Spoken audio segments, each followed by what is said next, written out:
Bienvenue dans le débat consacré à la campagne présidentielle américaine qui connaît un nouveau rebondissement à 50 jours du scrutin. Donald Trump, victime de ce qui apparaît être une nouvelle tentative d'assassinat selon le FBI, alors qu'il jouait au golf sur son terrain en Floride, à West Palm Beach. Le suspect a été arrêté. Il avait été repéré par un des agents de sécurité avant une course-poursuite, alors qu'il s'enfuyait dans une Nissan noire, en laissant sur place son fusil d'assaut ainsi que 2 sacs et une caméra. Si c'est confirmé, ça sera la seconde fois que l'ancien président fait l'objet d'une tentative d'assassinat en 2 mois. Trump, qui a très vite voulu rallier ses soutiens, juste après l'incident, il a lancé une levée de fonds pour sa campagne et il impute cette tentative d'assassinat présumée à la, je cite, rhétorique de Joe Biden et de Kamala Harris. Ce nouveau rebondissement en pleine campagne à cette semaine de l'élection présidentielle pose bien sûr la question de la sécurité de Trump, mais aussi de celle de Kamala Harris et interroge plus largement sur son contexte et l'instrumentalisation politique de cette violence. On va revenir sur cette tentative d'assassinat présumé de Trump, sur le profil du suspect. Quel parallèle peut-on faire avec l'incident du 13 juillet à Butler, en Pennsylvanie?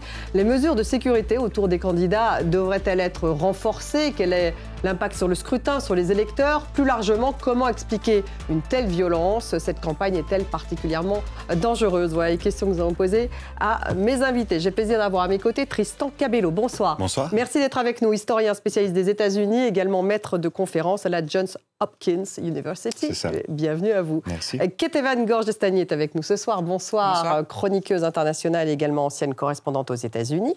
Bienvenue, Ketevan. Pierre Bourgois est avec nous. Bonsoir. Bonsoir. Vous êtes maître de conférence en sciences politiques à l'Université catholique de l'Ouest, auteur du Le néoconservatisme américain, la démocratie pour étendard, et c'est aux éditions Stock. Et nous allons avoir par Skype de Washington, il devrait arriver dans un petit moment, Olivier Knox, qui est journaliste au US News et World Report.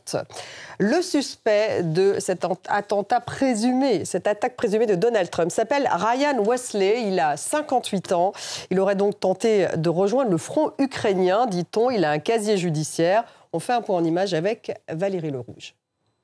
Voici l'homme suspecté d'avoir voulu tirer sur Donald Trump. Ryan Roth, un Américain de 58 ans qui aime s'afficher en justicier du monde. Au printemps 2022, il est à Kiev, aux côtés des Ukrainiens, et donne des interviews. Poutine est un terroriste et il faut y mettre un terme. Donc nous avons besoin que partout dans le monde, les gens arrêtent ce qu'ils font et viennent ici soutenir l'Ukraine et finir cette guerre. Hier, vers 13h30, il se cache le long du golf privé de Donald Trump. Un agent du Secret Service aperçoit un canon de fusil sortir du buisson et ouvre le feu. Le suspect prend la fuite en voiture. Il est interpellé 70 km plus loin, comme on le voit sur ces images diffusées par CNN.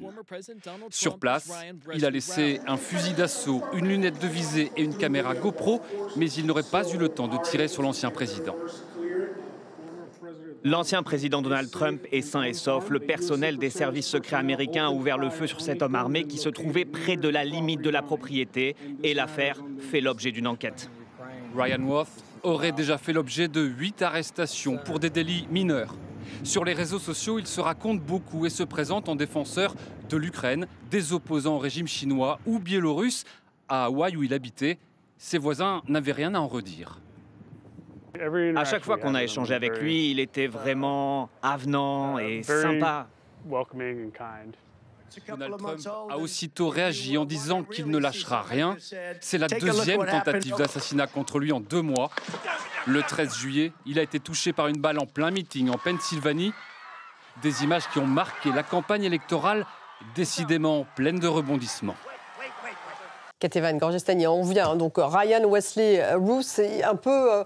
on ne comprend pas très bien. Il n'y a pas de mobile politique, en fait, dans cette tentative d'assassinat présumé de Trump. Alors, pour l'instant, on n'a aucune information là-dessus, mais à la différence de la première tentative, lui, il est encore vivant et donc il va y avoir un interrogatoire et peut-être qu'il va expliquer son geste et pourquoi il a fait ça. Mais clairement, il y avait un focus très fort sur la guerre en Ukraine. Il a beaucoup critiqué Donald Trump, mais mais il a aussi critiqué un peu tous les gouvernements occidentaux sur le fait de ne pas faire assez pour aider les Ukrainiens. Et il semblerait, par le passé, qu'il ait d'abord peut-être en partie soutenu Donald Trump avant 2016, et qu'ensuite il ait changé de camp et qu'il soit maintenant quelqu'un qui est très critique envers Donald Trump. Mais effectivement, passé ça, il n'y a pas de vrai, il n'a pas laissé de tract expliquant son geste et pourquoi il voulait faire ça. C'est pour l'instant vraiment un mystère sur le mobile de cette décision. Tant Cabello, pas de mobile, en tout cas apparent, mobile politique ou idéologique, en dehors du fait qu'il veut soutenir les Ukrainiens et peut-être que Trump... Vous avez tout à fait raison, aucun mobile politique, aucune raison idéologique, on ne sait pas trop si c'est un démocrate ou un républicain, en tout cas il était un peu tout et le contraire de tout durant toute sa vie. Bon, on voit ici que vraiment il y a un vrai problème, j'ai envie de dire, un loup solitaire, quelqu'un qui commet des actes criminels. Bon, c'est un problème aussi très répandu dans la société américaine, le problème de la santé mentale. C'est-à-dire qu'on voit que c'est quelqu'un qui, de toute évidence, peut-être ne va pas très bien et se réveille un matin, comme ça, et veut tuer l'ancien président des États-Unis. En tout cas, il n'y a pas de mobile. On peut le faire parce que accès aux armes. Voilà, il y a un accès aux armes qui est très facile aux États-Unis. On peut acheter des armes dans des supermarchés. Et donc, voilà, on a accès aux armes. On a là quelqu'un qui peut-être a des problèmes psychologiques et qui peut faire un attentat contre un ancien président qui se trouve dans son golf et qui est tout à fait accessible. Donc, il y a vraiment beaucoup de problèmes là qui s'enchaînent, qui s'intersectionnalisent. Je crois qu'il va falloir politiser peut-être à un moment tout ça. Pierre Bourgois, alors justement, la difficulté pour les enquêteurs, c'est qu'il n'a pas eu le temps de tirer. Il s'est enfui, il y a eu cette course-poursuite. Donc, voulait-il ou pas tirer? C'est aussi la question qui se pose. C'est pour ça qu'on parle d'attaque présumée. Bon, a priori, s'il se trouve près d'un parcours de golf avec une arme... semi-automatique. A priori, bon, c'est pour tirer. Moi, je n'ai pas grand-chose à ajouter sur l'enquête. On verra ce qu'on va ressortir. En tout cas, je rejoins ce qui a été dit. C'est-à-dire que la violence politique est présente partout. La seule différence, c'est qu'aux États-Unis, la violence politique se traduit souvent par des armes, pour la simple et bonne raison, c'est qu'on est dans une société où les armes sont partout. Dans un État en plus comme la Floride, où il est encore plus facile que dans certains États d'en avoir une et de se promener avec. Donc on verra ce que vont dire les enquêteurs là-dessus. Olivier Knox, merci de nous avoir rejoints. Vous êtes par Skype de Washington, journaliste au US News and World Report. Est-ce que, on ne peut pas d'ailleurs éviter de le faire, un parallèle entre cette tentative d'assassinat présumé et puis celle du 13 juillet, où là, il y avait eu un tir, puisque Donald Trump avait été blessé. Mais là aussi, le suspect, Thomas Matthew Crooks, qui a été tué le 13 juillet, n'avait pas vraiment de mobile politique, me semble-t-il. Pas de mobile connu en tout cas, mais ça s'est quand même développé très différemment. Au mois de juillet, il y avait plein d'erreurs commises par les services secrets qui ont vraiment manqué à certaines responsabilités très basiques. Et là, ça s'est plutôt bien passé pour les services secrets. Ils avaient donc un agent qui était parti en reconnaissance 1 ou 2 trous avant Donald Trump, et c'est lui qui a repéré Ryan Routh quand même. Donc ça s'est beaucoup mieux passé. Il y aura quand même des questions. Dans les documents d'inculpation, ce matin, on découvre que le FBI, en suivant le portable de Ryan Routh, aurait découvert qu'il avait passé près de 12 heures embusqué en lisière du terrain de golf. C'est quand même hallucinant. Qu'est-ce que ça veut dire? Il serait resté là. Il n'y aurait pas eu de sécurité, il n'y aurait pas eu de parcours, soit par les services secrets, soit par la police du coin, autour du terrain de golf, alors que c'est quand même il y a une certaine vulnérabilité. Ketevan, c'est vrai que le service de sécurité avait vraiment été remis en question le 13 juillet, puisque la directrice avait même été virée. Donc là, ça serait aussi le cas, peut-être? Alors, c'est pas forcément une erreur des services secrets, mais c'est sûr qu'il y a une question sur le fait de n'avoir pas complètement sécurisé le golf.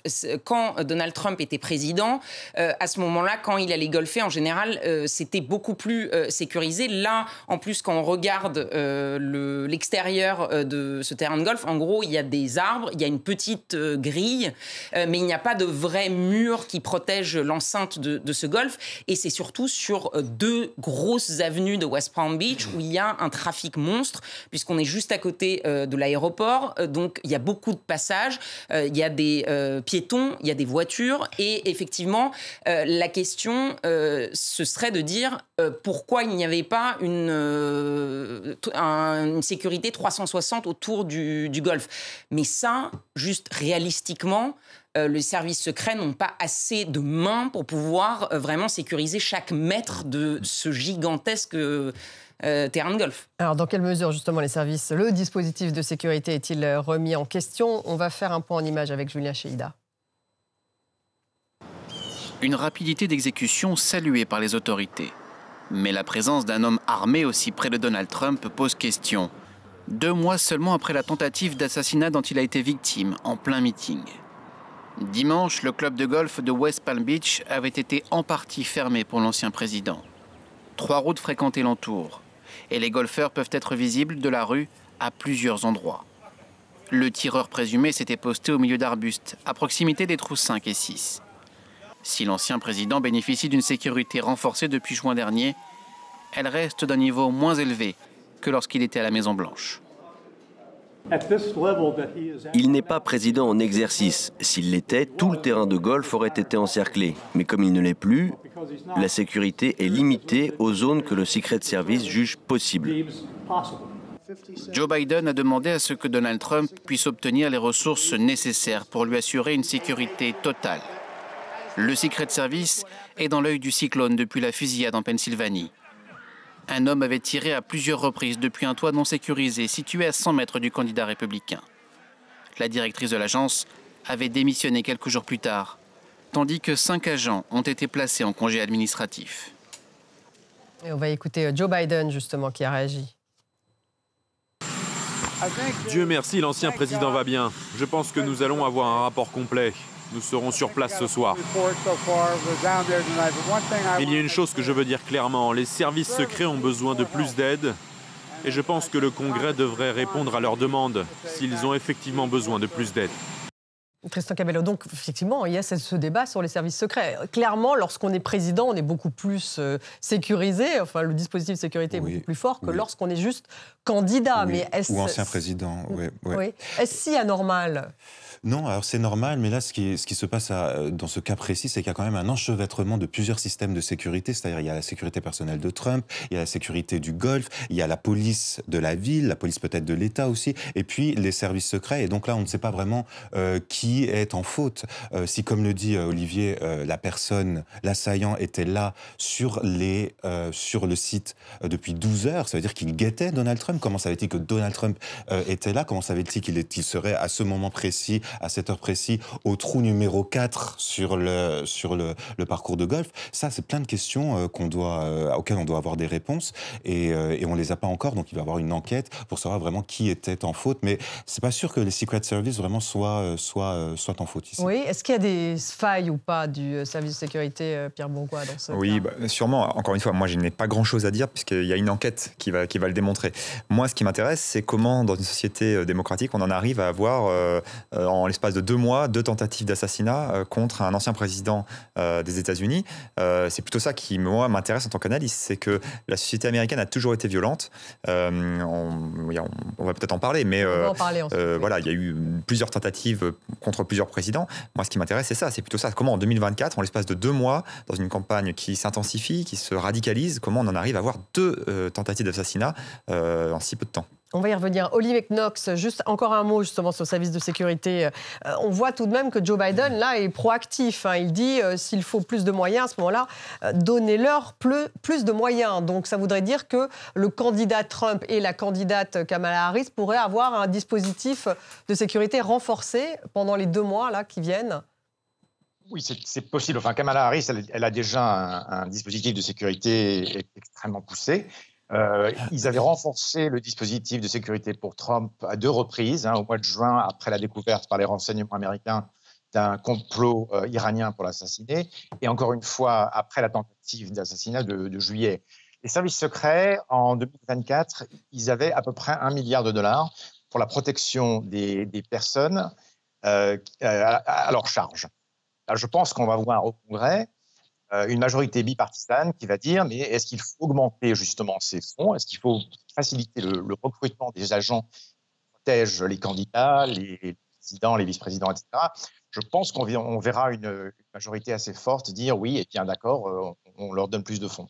Ketevano, il pourrait y avoir peut-être un projet de loi transpartisan, puisque un certain nombre de républicains même le demandaient ce week-end, pour plus de protection. Oui, et on voit là, dans les réactions, que ce n'est pas que les républicains.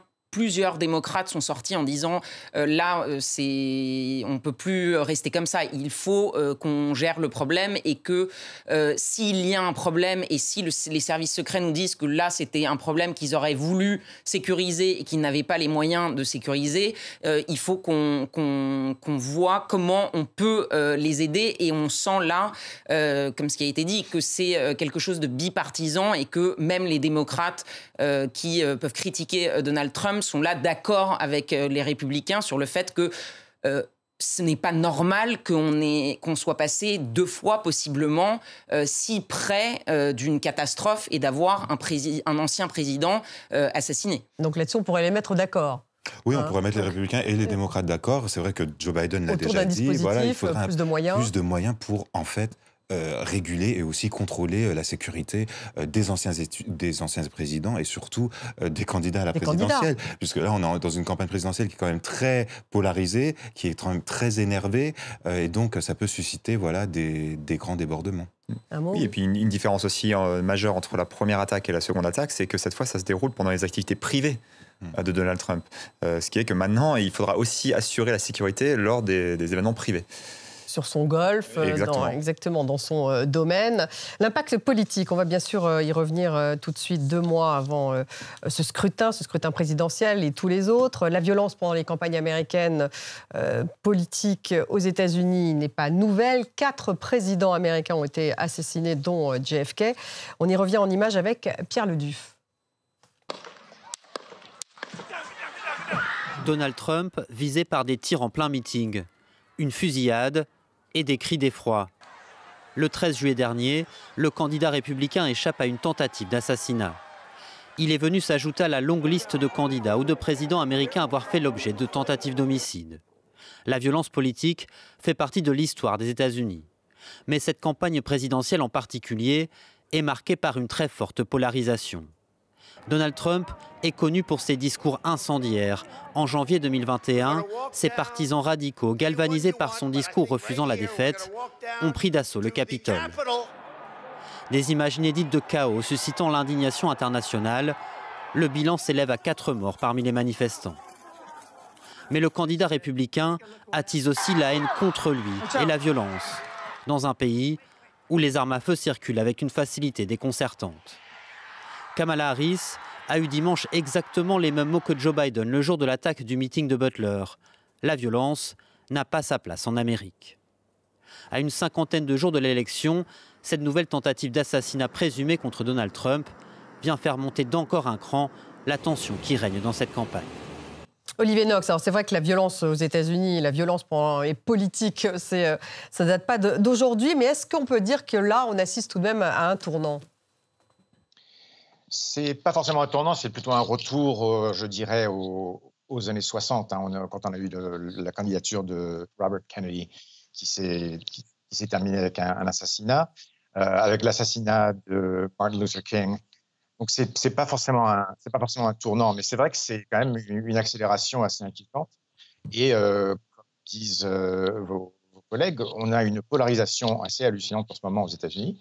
Et donc, il y a des raisons de s'inquiéter. Là, en ce moment, on voit des menaces contre les fonctionnaires, les écoles, les universités, dans un petit village de l'Ohio, dans lequel le candidat vice-présidentiel républicain, J.D. Vance, il a accusé les immigrants haïtiens de kidnapper, de manger des animaux domestiques. Donc, on voit quand même des sorties, des menaces de violence un peu partout dans cette campagne, et c'est drôlement inquiétant.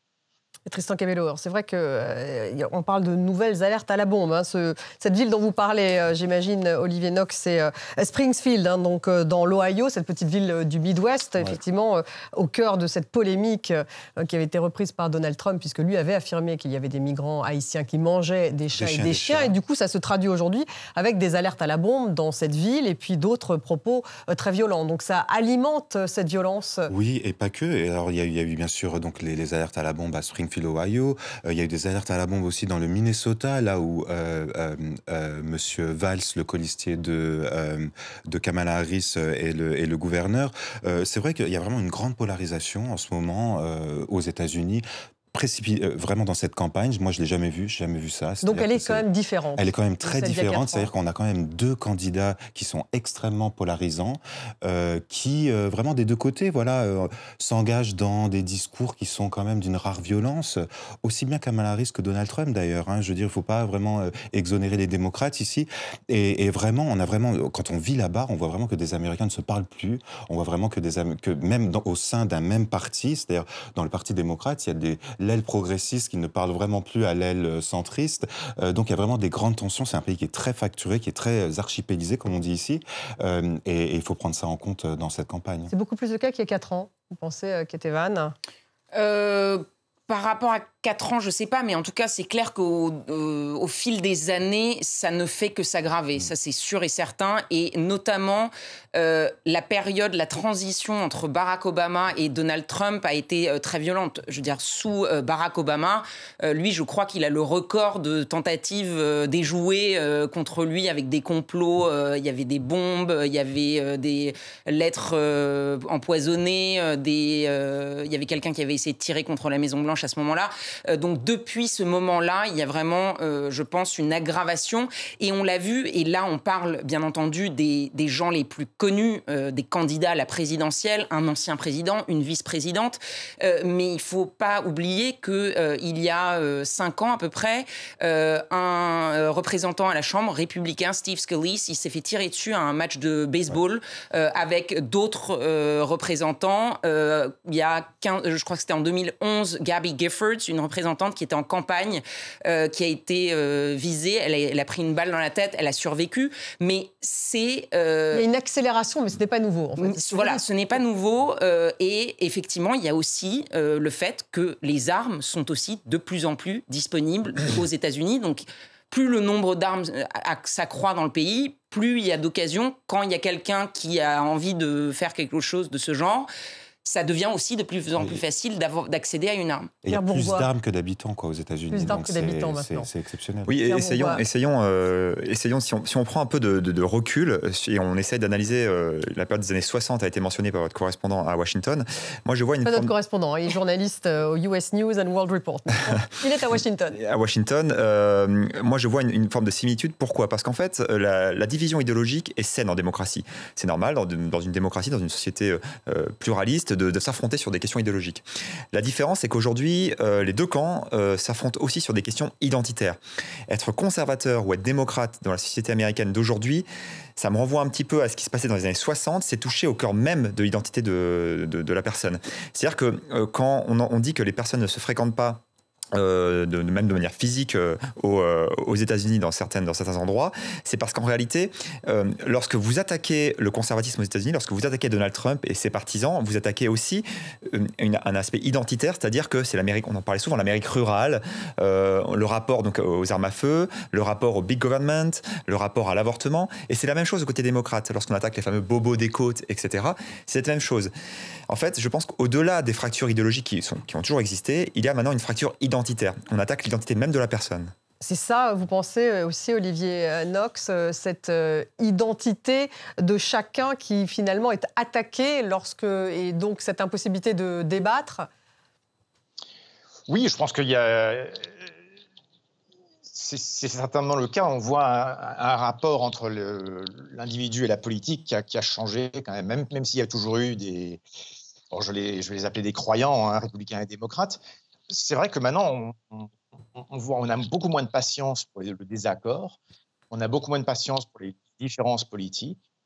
On voit ça au Congrès, mais on voit aussi Bon, voici ça au niveau des États, des communes et des comtés. Il y a une des choses très différentes dans la violence politique d'aujourd'hui comparée à celle des années 60, c'est les menaces contre les travailleurs, mais les fonctionnaires qui font marcher les élections. Donc les gens qui invitent les électeurs dans les bureaux de scrutin, qui prennent leur nom, etc. Mais des trucs vraiment très, très, très simples. Eh bien, ils quittent. En général, ce sont pas des employés, ce sont des volontaires, experts volontaires. Et on a de plus en plus de mal à en trouver tellement il y a de menaces. Ça, c'est très différent. Ça, c'est très différent, effectivement, d'auparavant. Et ça a démarré déjà à peu près il y a 4 ans, non? Oui, alors ça, pour le coup, moi, je me souviens de l'élection. Alors, c'était pendant la période du Covid, donc il y avait beaucoup moins d'électeurs qui se déplaçaient physiquement aux urnes. Mais effectivement, il y a eu plein d'exemples de sortes de pression. Il y a eu dans certains États des gens qui arrivaient avec des armes aux alentours des bureaux de vote. Alors, ils ne les ont pas utilisés, mais il y avait cette sorte de pression qui s'effectuait sur les gens qui votaient. Il y avait dans certains endroits, je crois que c'était en Arizona, là où ils comptaient les bulletins de vote, ils ont dû ramener des forces de l'ordre pour protéger, pour pas que les gens entrent dans ces bureaux pendant que les votes étaient comptés. Et Olivier l'a un peu mentionné avant, il y a donc ceux qui travaillent sur les élections, le nombre d'attaques, alors qui n'ont pas toutes réussi, mais sur les juges, les nombres d'attaques sur des élus locaux, c'est quelque chose qui n'est pas limité aux hommes politiques qui sont sur le devant de la scène. C'est quelque chose qui est vraiment, on le voit à tous les niveaux, c'est-à-dire que, et là je rejoins un peu tous mes collègues, de dire... dès qu'il y a un désaccord, maintenant, ça monte dans la violence. Alors, quand il n'y a pas d'armes impliquées, c'est de la violence verbale. Mais quand une personne met les mains sur une arme, ça devient beaucoup plus grave dans le résultat. C'est ce que j'allais dire. L'erreur, ça serait de considérer, enfin de ne regarder que la violence physique et la violence des armes. Et je vous rejoins tout à fait. Il y a une violence et une montée très claire au niveau de violence sur les réseaux sociaux. Aujourd'hui, vous avez des campagnes parfois d'agressivité où on lance comme ça une meute contre quelqu'un, d'ailleurs à droite comme à gauche, dans le côté républicain. Taylor Swift, par exemple. Et oui, mais même sur certains campus américains, vous avez parfois des processus de délation. En fait, d'une manière générale, depuis plusieurs années, et c'est vrai que là, ce n'est pas propre aux États-Unis, les réseaux sociaux accentuent le degré de violence et de polarisation. Et c'est vrai que l'erreur, je pense, après un tel événement, ça serait de se focaliser uniquement sur les armes à feu.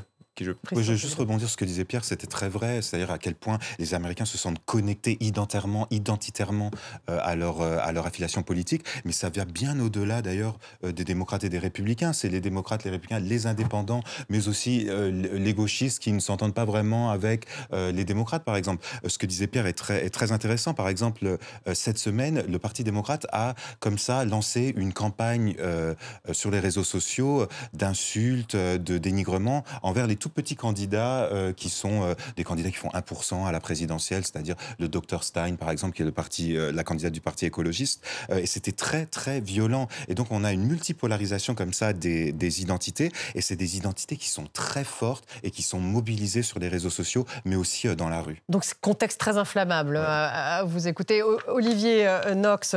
Un mot sur la réaction de Donald Trump, tout de même, qui maintenant affirme que... d'abord, il dit, il y a des gens dans ce monde qui feront tout pour nous arrêter. Ça, il l'a dit juste après cette tentative d'assassinat présumé, qui a eu lieu sur son golf dimanche. Et puis, maintenant, il accuse finalement la rhétorique, dit-il, de Kamala Harris et de Joe Biden d'être finalement, d'avoir entraîné ce type d'acte. Donc là, clairement, il attaque l'adversaire en le rendant responsable de cet attentat présumé, de cette attaque présumée. Il y a 3 réactions à suivre de la part de Donald Trump. La première, c'est qu'il ait remercié très chaleureusement les services secrets. Les républicains avaient été très critiques, à juste titre d'ailleurs, après l'attentat en Pennsylvanie. Deuxième réaction de Donald Trump, c'est de demander à ses supporters d'envoyer de l'argent à sa campagne. Et troisième réaction, c'est effectivement de dire que c'est la rhétorique démocrate, en fait, qui enflamme les gens qui ont essayé, ou qu'on suppose ont essayé de l'assassiner. Et la rhétorique à laquelle il se prend, c'est quand Biden et Harris disent que Donald Trump, après le 6 janvier 2021, Donald Trump menace la démocratie américaine. Et ça, c'est une rhétorique que les républicains critiquent depuis longtemps, mais là, ils y mettent le paquet. Alors justement, Katavan Gorgestani, donc il n'y a plus de limite, parce que s'il accuse justement les démocrates parce qu'ils disent que Trump représente une menace pour la démocratie à cause, en l'occurrence, du fameux 6 janvier, si c'est cela, ce sont ces propos qui entraînent ce type d'actes et de violence, ça devient tout de même très compliqué. Oui, ça devient très compliqué, surtout qu'ils avaient sorti les mêmes commentaires après la première tentative en juillet, passé les premières heures. Ensuite, c'était tous les républicains qui disaient « Oui, mais vous voyez, quand vous dites que c'est un danger pour les États-Unis, que c'est un danger pour la démocratie, c'est votre rhétorique. » C'était le même débat. Et je me souviens qu'on était même en plateau et qu'on se posait la question de savoir comment est-ce que les démocrates allaient continuer à faire passer le message que c'est un danger pour la démocratie sans rentrer dans cette rhétorique inflammatoire. Parce que c'est vrai que effectivement, pour des gens qui peut-être ont des problèmes mentaux ou peut-être ont accès à des armes, je ne dis pas que c'est ce message qui déclenche, mais des gens un peu instables peuvent s'accrocher à quelques mots et dans ce cas-là, effectivement, la rhétorique des démocrates qui disent que ça va être le chaos avec Donald Trump, ça équivaut à quand Donald Trump dit que les migrants haïtiens mangent des chiens et des chats et qu'ensuite on se retrouve avec des... C'est toute cette rhétorique politique. Et d'ailleurs, après la première tentative d'assassinat, il y avait eu un questionnement de la classe politique. Tout le monde s'était un peu arrêté en se posant la question. Ça pas duré bien longtemps. Ça n'a pas duré parce qu'on est en pleine campagne. Donc voilà. Pourtant, Kamala Harris et Joe Biden ont tout de suite dit « nous sommes opposés à la violence ».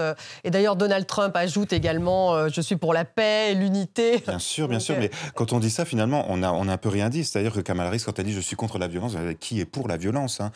Mais les démocrates, en fait, ils ont un vrai problème, là, c'est qu'ils n'arrêtent pas de dépeindre Donald Trump comme étant un ennemi de la démocratie, comme étant un ennemi du pays. Parce qu'ils font référence au 6 janvier. Bien sûr. Et ils ont tout à fait le droit de le faire, mais c'est-à-dire il ne faut pas s'étonner après s'il y a des gens qui ont des problèmes mentaux et qui s'engagent dans des attentats contre lui. Parce que les mensonges de Donald Trump n'alimentent pas cette violence aussi. Je pense qu'il y a de la violence des deux côtés, mais ce qui est très important de dire, c'est que vraiment pour les démocrates, là, c'est très dur de tenir les deux bouts de l'omelette. C'est-à-dire que d'un côté, ils disent bon, alors on est vraiment très triste que ça s'est arrivé à Donald Trump, puis de l'autre côté, ils disent qu'il va apporter le fascisme aux États-Unis. Là, il y a une contradiction quand même. Alors, est-ce que ça profite à Donald Trump ? C'est quand même une question. Oui, c'est délicat. En termes de quoi ? En termes de sondage, il faudra voir. En termes de vote. Moi, je pense que les bases électorales, de toute façon, sont figées. C'est-à-dire que dans les deux cas, les démocrates savent qu'ils vont voter pour Kamala Harris et les républicains. Voilà. L'enjeu, c'est quid des modérés. Je ne pense pas qu'une tentative d'assassinat va influer sur les modérés. Mais par contre, je voudrais revenir sur ce qui a été dit, et je rejoins ce que vous avez évoqué. Moi, je pense que l'erreur, c'est aussi de dire que la radicalisation du discours ne vient que de Donald Trump. Je pense que dans les deux camps, aujourd'hui, démocrates comme républicains, on s'insulte, on se déteste. Ouais.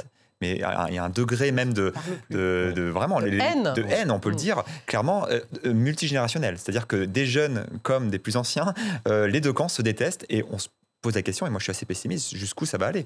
Parce que l'élection ne s'arrête pas, enfin l'élection s'arrête après au 5 novembre, mais qu'est-ce qui se passe après ? Justement, il y a tout un débat, Olivier Knox, sur le 5 novembre. Que va-t-il se passer après ? Est-ce qu'il y aura une explosion de la violence ? On n'en a jamais autant parlé que pendant cette campagne. Ça rejoint tout à fait le sujet d'aujourd'hui. Est-ce qu'il y aura des partisans de Trump qui vont s'opposer violemment au résultat si c'est pour Kamala Harris ? Est-ce que des démocrates s'opposeront ? Enfin, on se retrouve vraiment avec cette question, est-ce que le 5 ou après, parce que si ça se trouve, on n'aura pas le résultat le 5, il y aura justement une manifestation de violence plus grande qu'avant, encore plus grande. Je ne connais personne à Washington qui estime que le 5 novembre, tout s'arrête. À savoir que l'élection, en fait, elle se continuera soit dans les tribunaux, chez les tribunaux. Les deux partis ont des armées d'avocats dans tous les États. Ou est-ce qu'effectivement, il y aura de la violence ? On sait déjà que Donald Trump a dit qu'il ne peut perdre que si les démocrates trichent et qu'il n'acceptera pas une élection truquée. Donc, il a déjà mis un peu mis en branle ce qu'il avait fait en 2020. Et donc, il y a des raisons de s'inquiéter. Mais je pense que des affrontements devant des juges, sûrement. Les affrontements dans la rue, c'est moins clair. Alors après, oui, est-ce que ça profite ou pas à l'un ou l'autre candidat qui est Evan ? Elon Musk, par exemple, lui, il a supprimé un post sur X dans lequel il soulevait la question de savoir pourquoi personne n'avait tenté de tuer Biden ou Harris. Voilà, donc ce sont ces théories complotistes aussi qui fleurissent avec ce type d'événement. Oui, et puis si on regarde un peu par le passé, j'imagine, je ne sais pas, mais il doit y avoir eu des tentatives potentiellement, des débuts de complot contre Joe Biden, en tout cas. Ça, c'est sûr que tous les présidents récents, il y a eu des tentatives déjouées. Donc, mais le commentaire de Elon Musk, et d'ailleurs, il n'enlève pas souvent ses tweets. Donc, c'est que là, il s'est rendu compte que c'était quand même aller un peu trop loin. Mais c'est très compliqué de savoir quel impact ça va avoir parce que la dernière fois, moi je me souviens de quand ça s'est passé et avec le 13 juillet, oui, le 13 juillet, avec des collègues à Washington, on s'est dit c'était à l'époque de Biden et tout le monde s'est un peu dit ça y est, c'est plié. Et le geste de Trump, il y avait ce côté et puis il y avait quelques jours après la convention républicaine, donc il est arrivé un peu en messie. Ses supporters portaient des pansements à l'oreille en signe de reconnaissance. Et puis, Joe Biden est sorti de la course et puis on a arrêté d'en parler. On a un peu oublié que ça s'était passé. Et donc, on a vraiment, dans les sondages, rien vu. Alors, est-ce que c'était parce que Joe Biden a quitté la course et que du coup, ça a annulé un possible gain pour Donald Trump?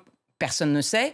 Donc, savoir, est-ce que là, aujourd'hui, moi, je pense un peu comme vous, que peut-être qu'il y a quelques personnes qui vont se dire ils sont en train d'essayer de le tuer, c'est qu'il y a peut-être une raison, mais que ça change fondamentalement les sondages, je ne suis pas sûre. Ça va galvaniser ses supporters qui vont se dire voilà encore notre Messie qui est fort.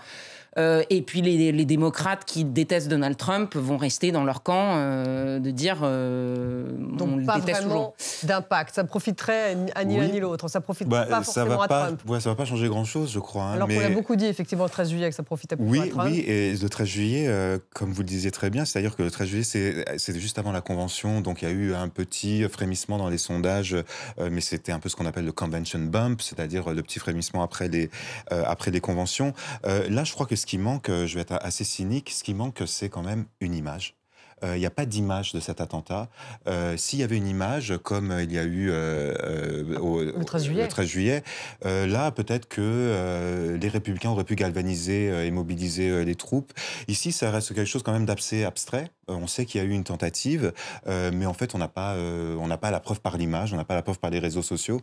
Et donc, ça manque peut-être un peu pour galvaniser. Là, je pense que ça va vraiment rien changer, si ce n'est quelques voix à la marge. Mais dans une élection qui est très serrée, peut-être qu'en fait, ça changera quelque chose. On a envie de se dire jamais 203. Ouais. Hein, Pierre Bourgois, oui, c'est un peu le problème. C'est ce qu'on disait, c'est qu'au bout d'un moment, cette violence, elle peut continuer. Il peut y en avoir encore demain. Cette campagne est folle et je trouve que surtout on ne tire aucune leçon en fait, parce que on voit le tweet d'Elon Musk.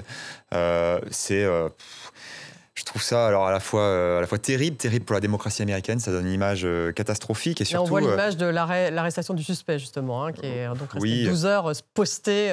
En fait, cette forme le fait qu'on réponde de manière instantanée à chaque événement, de manière toujours plus radicale. Moi, je suis assez pessimiste parce que vraiment, encore une fois, quelle image on donne aux électeurs, aux jeunes électeurs notamment, qui iront voter pour la première fois aux États-Unis. Quelle image on donne? On donne l'image d'une démocratie à bout de souffle sur le plan idéologique et qui est incapable de se renouveler et dont les seuls vecteurs sont les attaques personnelles. Oui, pour rejoindre ce que disait Pierre aussi, on ne parle pas des vrais sujets. C'est-à-dire, on a parlé de 8 minutes de l'économie dans le débat. Là, on va parler, durant les prochains jours de cet attentat. C'est tout à fait normal. Et des services de sécurité, tout de même. Voilà, mais on ne parle pas des vrais sujets qui, en fait, intéressent les Américains. L'économie, la santé. On n'a pas beaucoup de propositions, là, du côté des deux candidats. Ils en parlent quand ils font campagne, tout de même. Hein. Olivier Knox, jamais 203. Est-ce qu'on peut redouter encore un autre type d'acte un peu similaire dans les 2 mois qui viennent ? On espère que non, mais évidemment, on n'aurait pas. Moi, si on m'avait dit au mois de juin qu'il y aurait deux tentatives d'assassinat contre Donald Trump dans les 2 mois qui suivaient, j'aurais dit c'est quand même c'est farfelu. Donc, il faut absolument s'inquiéter. La conversation qui va se porter sur les services secrets. Ils peuvent craindre pour leur vie, en fait, ces candidats. Tout à fait, tout à fait. Et ce que disait Kate est juste. Il y a beaucoup plus de complots contre les présidents, les vice-présidents, etc., qu'on ne le sait. Je lisais ce matin un rapport du service pas de renseignement, du service d'info du Congrès, qui dit comme les services secrets ne rendent pas publics les détails de tous les complots qu'ils ont déjoués, on ne sait pas en fait combien de complots il y a eu contre certains présidents. En fait, on ne voit que les images dans un tout petit nombre de ces complots. Donc, en fait, il pourrait y en avoir d'autres, Ketevan Gorjestani, en tout cas, d'ici pendant ces 15 jours, pendant ces 2 mois, pardon. A priori, il y aura donc une loi qui devrait être votée par républicains et démocrates pour renforcer donc, les services de sécurité des 2 candidats. Ça serait logique. S'ils se mettent d'accord, parce qu'ils ont beaucoup d'autres choses sur lesquelles plancher au Congrès en ce moment, sur lesquelles ils ne sont pas d'accord. Donc peut-être que ça aidera à les pousser. Mais ça va prendre du temps. Ça ne va pas être fait comme ça. Ça ne va pas être... même s'ils passent une loi demain, le temps que ça se mette en route, ça ne va pas régler le problème pour le reste de la campagne. Ça, c'est sûr. Après, j'imagine que les services secrets vont probablement... continuer à renforcer la sécurité. Il y a une chose qu'il faut dire aussi, c'est que après la tentative du 13 juillet, ils ont quand même dit à Donald Trump les meetings en plein air, vous êtes sympa, vous évitez. On se souvient surtout qu'il y avait un plexiglas. Donc maintenant, ils ont mis le plexiglas. Ils essayent de le faire comme ils le faisaient beaucoup avant. Moi, quand j'étais aux États-Unis, ils le faisaient beaucoup dans des hangars sur des aéroports qui sont beaucoup plus facile à sécuriser puisqu'on met un point d'entrée et le reste est fermé et donc du coup on peut gérer l'entrée et il n'y a pas de situation comme ce toit le 13 juillet. Là, en l'occurrence, c'était quelque chose qui était privé, mais effectivement, le Golfe, à ce moment-là, s'il n'arrive pas à sécuriser, peut-être que les services secrets doivent dire on va dans un autre Golfe qui est plus sécurisable. Et je pense qu'il y a une question que vous avez mentionnée au début, et on va attendre de voir s'il y a une réponse, c'est comment est-ce qu'il a su que Trump serait là? Parce que, certes, les agendas publics de tous ces événements publics sont mis à disposition du public assez en amont. Le fait qu'il aille golfer à telle heure, à tel endroit, c'est pas forcément à disposition de tout le monde. Donc, même temps, cette question-là, moi, elle me paraît très, très importante et intéressante de voir quelle va être la réponse si il en donne une. Si jamais, effectivement, l'enquête aboutit jusque-là. Après, on peut aussi... peuvent demander à Donald Trump d'arrêter de jouer au golf. Ça, c'est aussi possible. Mais je crois qu'en fait, ça lui avait été demandé d'arrêter d'utiliser ce golf-là précisément parce que c'est pas assez sécurisé. C'est ça, très grand. Et aussi d'arrêter de faire des meetings en plein air ou derrière un plexiglas. D'ailleurs, il avait commencé à le faire, mais dans un meeting, il était sorti pour aller rencontrer une jeune femme qui allait s'évanouir. Donc, c'est quelqu'un aussi qui est un peu bravage comme ça et qui aime bien quand même prendre des risques. Il faudrait politiser cet événement. Il y a beaucoup de choses. C'est-à-dire, il faudrait chercher des réponses politiques, c'est-à-dire des réponses sur la santé mentale, des réponses sur la sécurité des candidats, des réponses sur les armes à feu. C'est-à-dire il y a tellement de problèmes là dans cet événement, on pourrait en donner des réponses politiques des 2 côtés d'ailleurs. Avec l'accélération de la campagne, là, tout ça paraît... Du côté républicain et du côté démocrate, en tout cas, ils ont des réponses à apporter et il faudrait qu'on les entende. Oui, quand je disais qu'il fallait tirer les leçons des événements, je ne pense pas que la leçon, ça doit être comment Donald Trump doit moins jouer au golf, mais comment les Américains doivent arrêter d'être aussi radicalisés de part et d'autre. Oui, mais ça ne va pas se passer dans les 7 semaines qui viennent. On dirait que ce serait plutôt l'inverse. Merci beaucoup d'avoir été avec nous, Pierre Bourgois, Tristan Cabello. Merci Ketevan Gorjestani. Merci à vous, Olivier Knox, d'avoir été avec nous en direct de Washington. Merci à vous tous de nous avoir suivis. On se retrouve demain. Vous pouvez retrouver l'émission sur les réseaux sociaux et en podcast.